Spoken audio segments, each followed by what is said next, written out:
it's Lisa. Sometimes as scrapbookers we get an opportunity to take a picture that will help us tell an old story. And I think we may notice these opportunities a little more than others do because we're used to telling the stories. Then again, this is an opportunity I might have missed the first go-round. This photograph was taken the same day as the photos from the last layout that I did. And I do appreciate all your kind comments and how much you like my videos. That's just wonderful to hear. But I wanted to do a page with just this photo because it tells a specific story from the past, from way in the past, from back actually before I was born. This was taken in Hendersonville, North Carolina, and in Hendersonville they have these bears around town, and they're decorated different ways. And we'd been there before, and I remember the bears, but I didn't remember this one. And when I came across this one, which I'd either missed on a previous trip, or maybe we just didn't go all the way around the town, I didn't see it. But anyway, when I came across it, I told my husband, I said, you have to take my picture in front of the bear because it's part of my story. I didn't notice until I got the picture printed up that it actually has the dancing bear right across the top of his name. It's not important whether he dances or not. What's important is that what's painted on this particular bear is somewhat replica of the Mona Lisa. The reason that's important is because my mother swears that she named me after the Mona Lisa. Now, I was born in the 60s, and for any of the rest of you who grew up with other young women born in the 60s, you know that Lisa is an incredibly popular name. And I believed for years that, even though my mother told me that the real reason that she named me Lisa is because it was a popular name and because there was a soap opera character on on As the World Turns, named Lisa, and she's had so many last names I can't even tell you. I think she was married like 8 times or something on the show. But the character was played by Eileen Fulton, who is a North Carolina native. And so it's a popular name. And I kind of thought it was just popular here because of that. But actually Lisa was the most popular girl's name for several years during the 60s. So there were a lot of Lisas, and growing up I always wanted to have a little more unique name, to not have the common name. But Mother's story is that a couple of years before I was born, she was doing dishes and Daddy was listening to the news in the den, and she heard on the news that the Mona Lisa was coming from Paris to New York for a showing. Well, eventually I was able to check my mother's story out, and it's true. The Mona Lisa did come to New York in late 1962 for several months for a showing. The French fell in love with Jacqueline Kennedy and allowed them to bring the Mona Lisa to New York for a showing. That's the story that I later uncovered. But at any rate, Mother very well may have named me after the Mona Lisa, but so did a lot of other women, or named her after the soap opera character, or just because it's popular, I don't know. But I had this, and that's how my name came about, or at least the first name.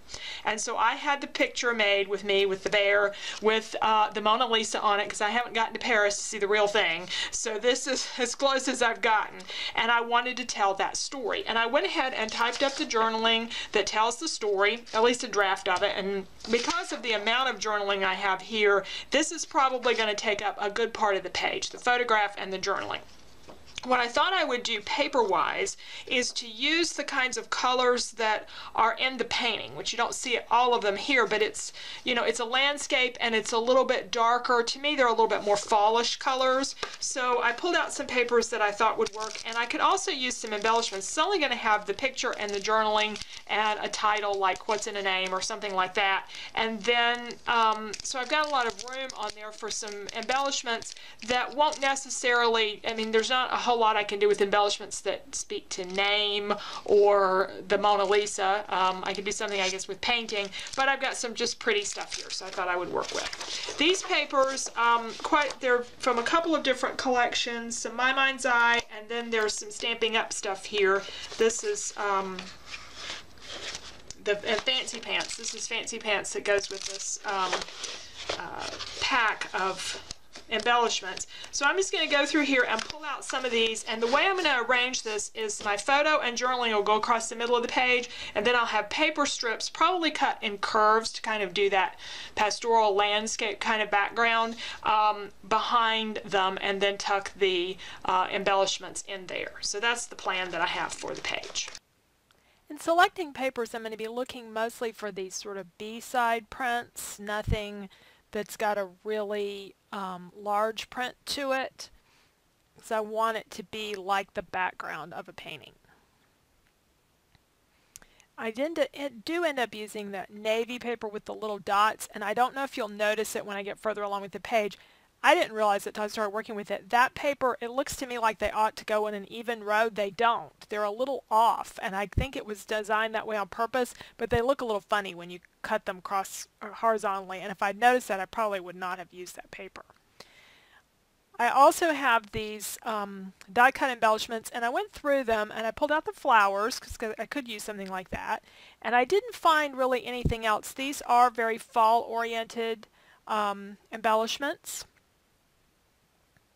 and we actually made this little trip in August. So I just pulled out a few things that I might be able to use.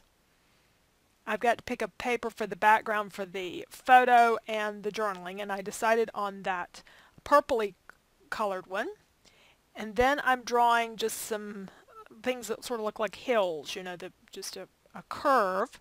And I start to trim this, and I'm like, okay, now I cannot do that with small scissors. You've really, if you're going to make these large sort of freehand cuts, or I just, you know, trace lightly, you really need to use large scissors. So, and I still didn't do the best job of cutting those. One thing that would have helped it is if I had put some distress ink on there, and I did not do that. I wish I had. I'm going to do one at the bottom, and I'm going to work on that one with some trim and stuff later on in the video. But I still used, you know, some of the prints are just small scale prints for this.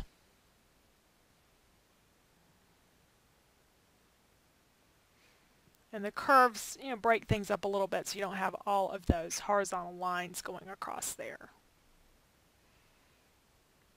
And I used an old scrap cardstock piece for the background for all this to lay on.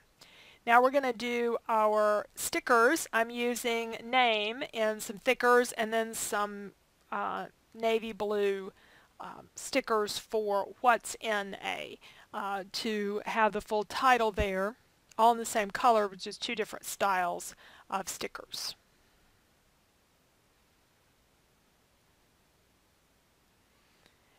There was one little facet to the story that I didn't tell in the journaling or anywhere else.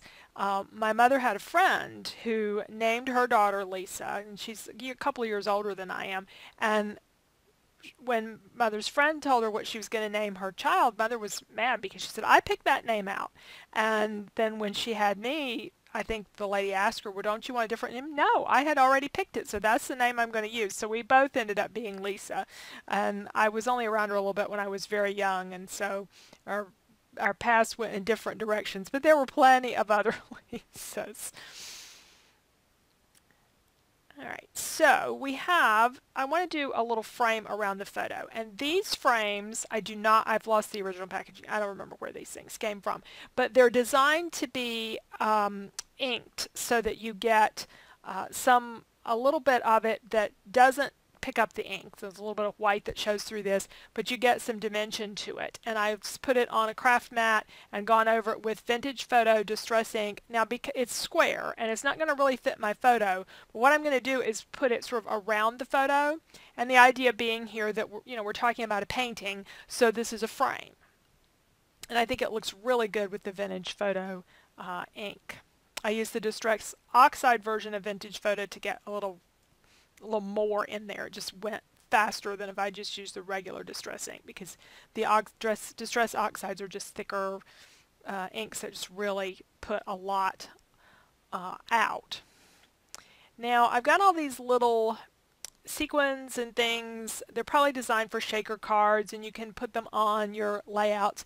They don't necessarily fit with the Mona Lisa theme, but I thought they were pretty. I like the look of them, and I decided to have a little fun with them. The gold pieces didn't really work scattered around, and I needed a border to sort of break this up a little bit and to do something besides paper going across there. So I decided to make my own border. And what I'm doing is gluing down the little gold pieces. They have a hole on each end, and then I'm going to run a thread through them. I'm just going to sew them on is what it's going to look like. The glue will hold them in place, and once that glue dries, then I'm going to sew across there and go ahead and glue some of the other pieces on first. And I'm just taking some regular embroidery floss, and I started this and realized that I was kind of going from the wrong direction, and then I had to start it back over. And I also needed to pre-punch the holes, and I started using my I couldn't find my awl, and I was just using my a pen for this, and I did eventually locate the awl and go ahead and punch all the holes, and then I'm just taking the thread and bringing it from the bottom up to the top and making it look like they're sewn on. The glue is really holding them, but this makes a really effective border, and it's just kind of a nice feature to the page.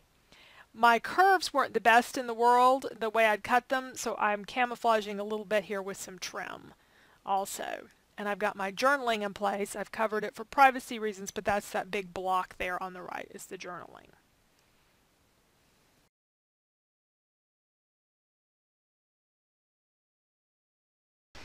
So I used a little trim down here to camouflage that slightly less than perfect edge, and I don't have a really great cut up there either, but I think it's not too noticeable.